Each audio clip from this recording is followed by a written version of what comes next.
Sayidoon akkuma argitanii kun jaartii isaa footoo maxxansee jira jechuudha. Viidiyoo daqiiqaa muraasa dura gannuu dhiisuun isaan oolu footoo kan argii maxxansee daqiiqaa sa'aatii tokko dura natti fakkaate. Ana ijoolleetiyyuu natti ergeen argine ana narraan buusiniin jedhe gaafa namni koomeeshinii isaa jalatti yookaan poostii isaa jalatti waa sheer godhu narraan bu'an dhugaa rabbii akkasittuun argeerraa hojjedheera jechuudha. Kunoo Sayidoonii. Hundaafiyyuu viidiyoo guutummaa laallaa garuu kan hin arge footoo kanadha waan ta'eef Sayidoo keenya maashaallah tabaarakallaa baga gammaddee nuti gammachuu kee barbaanna waan ta'eef nuti silumayyuu akkati gammaddee jiraatu yookaan immoo akkati milkooftu barbaanna akkati gadditu yookaan immoo akka mileensi cabu hin barbaannu waan ta'eef baga gammaddee baga rabbiin ittiin si ga'e siin jenna malee waan jennu tokkollee hin qabnu. Ani akka mataa kiyyaatti isin hin beeku malee. Hafuudhuun jedha maaliif jennaan qoramee argeera waan ta'eef rakkatee argeera waan ta'eef dhiirri immoo gaafa rakkatu yookaan immoo gaafa qoramee maal jedhee siqaa'ee meeqa arguu namatti hin tolu jechuudha. Dhiirri bakka yooma gammadee jiraate namatti tola jechuudha. Hundi keessaniyyuu hin beektu gaafa dhiirri boo'uufaa bakka namatti hin tolu dhugaa rabbii hedduu tokko qalbii nama cabsaa.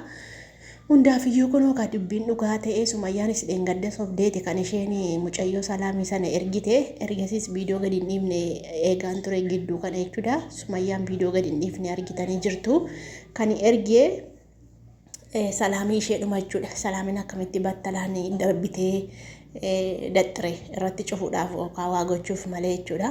Ani amma beektanii Sayidoon gidduu kana badee jira. Kan inni badeef maalii yaadee ture beektu tarii dhossaattitu bakka waan hundumaatu muratee viidiyoo gannuu dhiisuuf waan jedhuun eegaa ture.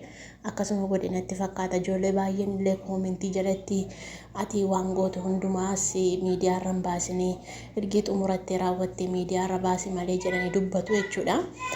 Sumayyaan maal jetti inni fuuchuuf miti ittiin ajandaa barbaaddachuuf yookaan immoo in sobatti nama goomsa malee hin fuudhu.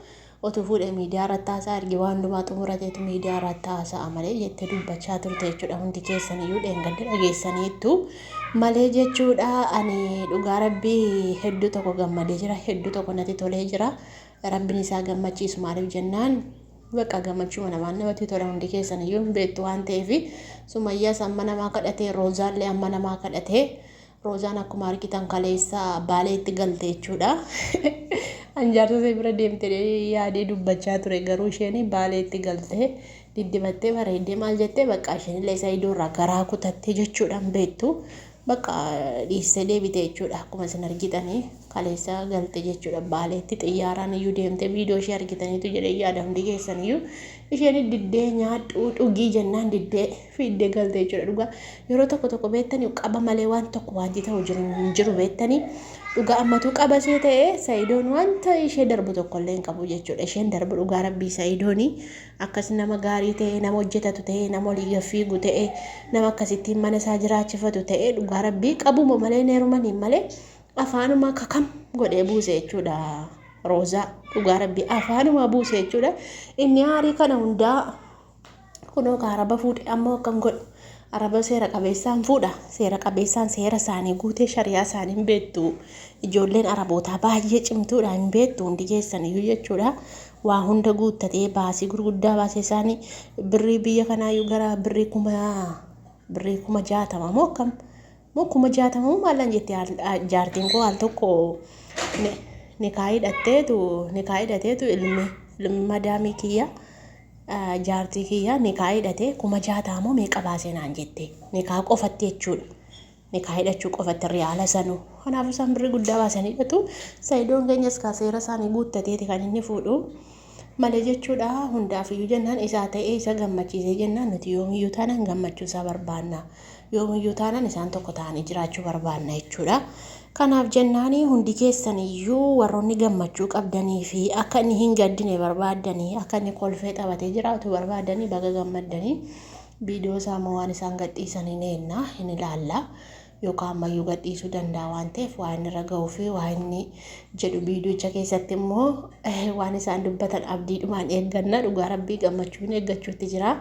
Ammuma viidiyoo kana argeerraa hojjechuutti ka'e waan ta'eef gammachuu yookaan abdiidhaan eegganna baga gammadde jedhaan jajjabeessaas niin jedha. Oromoon tolan